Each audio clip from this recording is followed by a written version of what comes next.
we are going to learn what is Gauss law and application of Gauss law and also proof for the Gauss law. If you like my channel, please subscribe. First we will see what is Gauss law. Gauss law is the flux times of total net charge divided by epsilon naught. This is the Gauss law.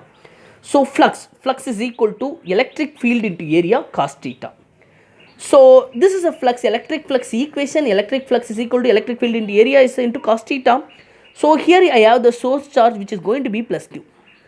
From the plus, the electric field will be outwards. So I am considered here, it is on the surface I am considered as a small area which is going to be a dA. It's not a full area. Integration of dA is going to be a. So full area. So now I am taken as a small area. So when we are taken as a small area, the area vector is going to be perpendicular to the plane. Okay. So if you imagine this is a area, your perpendicular line is going to represent as the area vector. So this is going to be the area vector. So dA vector. So area is not a scalar here, area is going to be a vector. So already we know electric field is passing this side, area vector is going to be passed this side because we are assumed here it is a small area. So area vector and electric field will be in the same direction. So angle between electric field and area is not a 90 degree. Consider area vector this side, electric field is this side. So angle theta will be 0 degree. Theta will be 0 degree. Cos 0 degree, the answer is going to be 1. Cos 0 degree, the answer is going to be 1. So electric flux is equal to closed integral of EdA cos theta. So theta is 0 degree. When the cos theta is 0, we will get as a 1. So electric flux is equal to integration of EdA cos 0, that going to be 1. So we will get electric flux is equal to closed integral of EdA. So integration of dA. I am consider the source is a plus q. Source is a plus q. Around this, I consider as a Gaussian surface which is similar to the source, which is exactly dictated to the source. So I am taken electric field will be outside. It is a Gaussian surface. So electric field is going outwards perpendicular to the Gaussian surface. So on this, it is a source, it's a spherical shape, and our Gaussian surface also is a spherical shape. It's on the source. Okay. So now I am taken small area here. So which area is going to act directly to area is going to perpendicular to the electric field, and area vector is same angle to the electric field, because from the plus electric field will be outwards, area vector will be acting outwards. So angle between electric field and area is going to be electric field and area will be angle between these two is 0 degree. So we know already it is cos 0 is going to be 1. So we will get as a flux as the maximum. So maximum flux is the integration of EdA cos 0. Cos 0 will be 1. So when cos 0 is 1, we will get as a maximum flux. The flux will be maximum at the sphere. So integration of dA, closed integral of dA.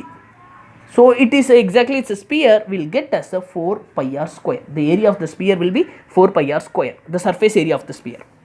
So now electric flux is equal to E 4 pi r square. So we got what is electric flux. Already we know electric field is equal to force per unit charge. So force is 1 divided by 4 pi epsilon naught q1 q2 divided by r square. So divided by q. Q get cancelled. So we will get as a electric field is equal to 1 divided by 4 pi epsilon naught q divided by r square. So I got what is electric field. Just I am going to substitute here. So flux is equal to 1 divided by 4 pi epsilon naught q divided by r square into 4 pi r square. 4 get cancelled, pi get cancelled, r square get cancelled, r square get cancelled. The remaining thing epsilon naught and q will be remaining. Okay. So now the total flux is equal to it's a q divided by epsilon naught. So from the above equation, total flux, electric flux is equal to q divided by epsilon naught. This q is representing as the net charge present inside the source. So we got what is the Gauss law. According to the Gauss surface, we got from the Gauss surface we got what is the Gauss law. Gauss law is equal to q divided by epsilon naught. Okay, q is representing as a net charge. Now application of Gauss law. The first application is representing one thin rod. Okay, what is the electric field due to a thin rod? Okay,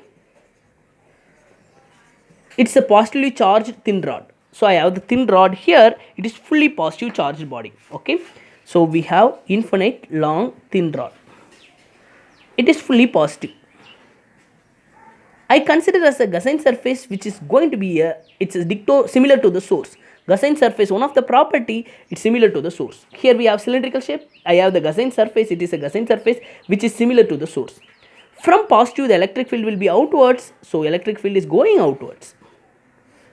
So R radius is a cylinder, h height is a cylinder. Height of the cylinder is h, radius of the cylinder is r.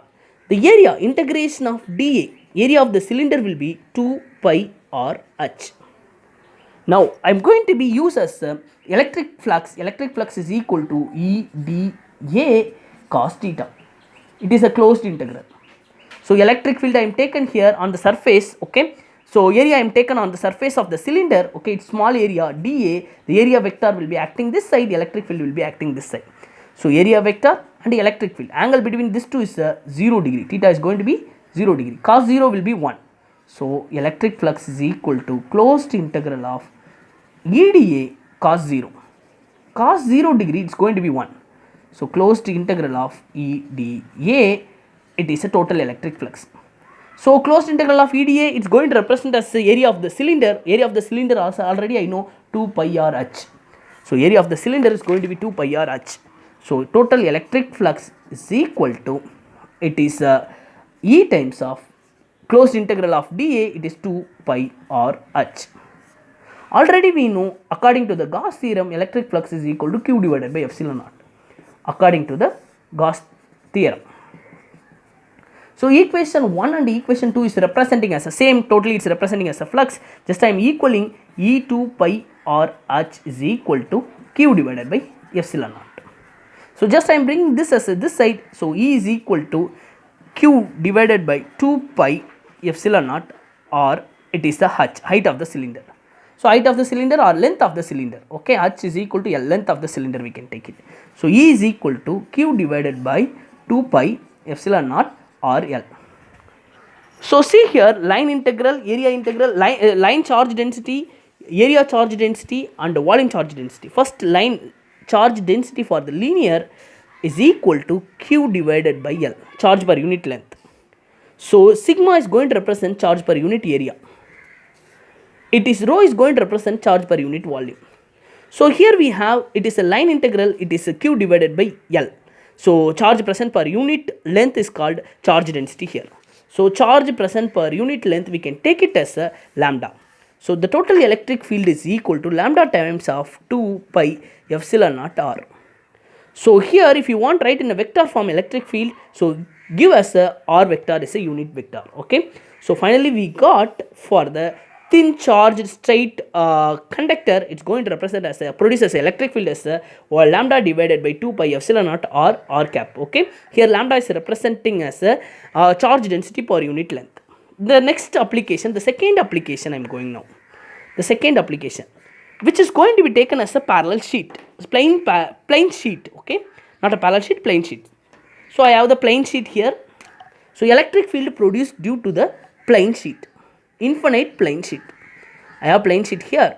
So electric field is equal to question mark, okay, for infinite plain sheet. I am taken two area, here one area, here one area. It is P, it is P dash, okay.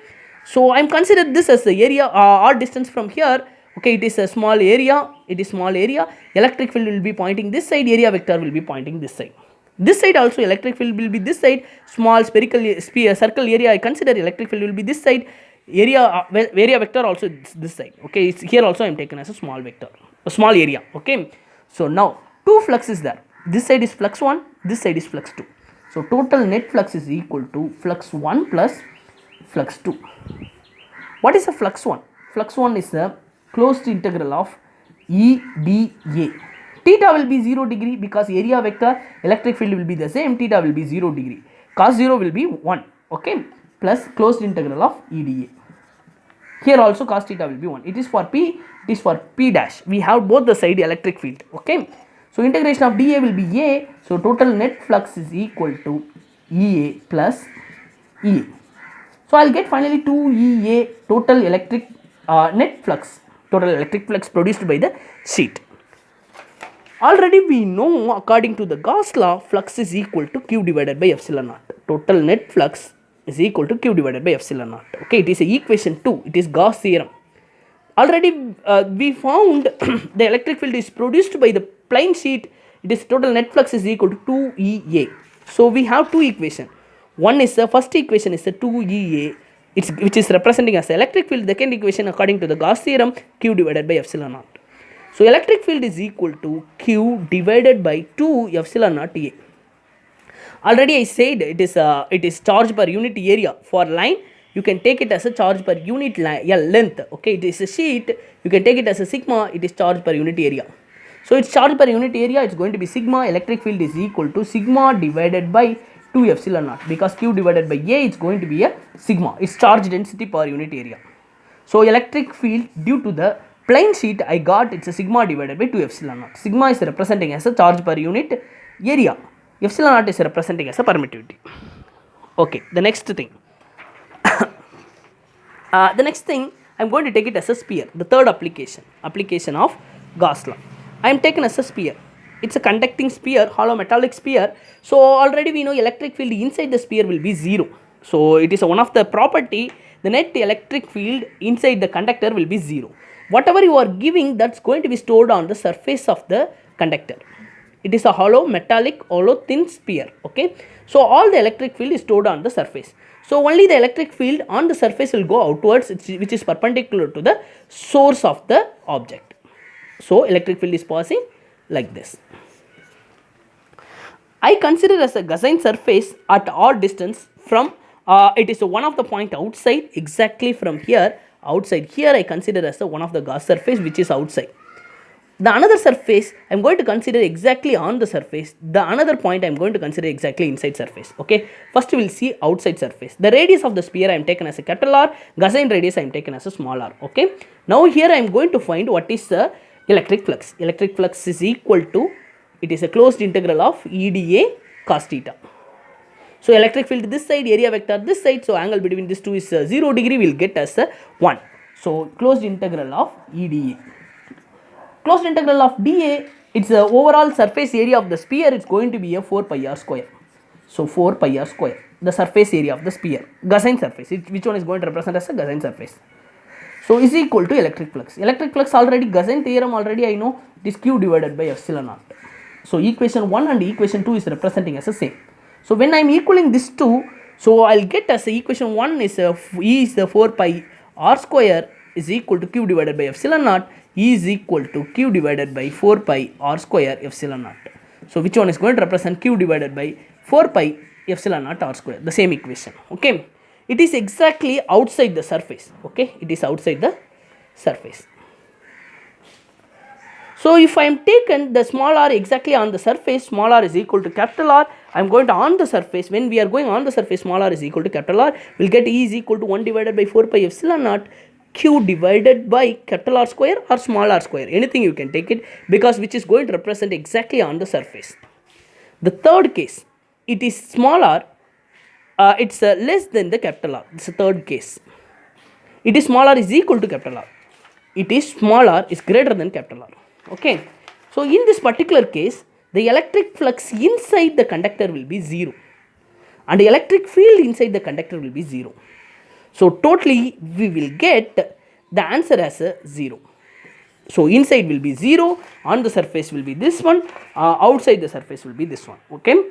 Today we learned what is Gauss law and application of Gauss law. Okay. So first one we learned as a thin rod, the second thing we learned as a sheet, third one we learned as a sphere. If you like my channel, please subscribe. Thank you for watching my video. Thank you everyone.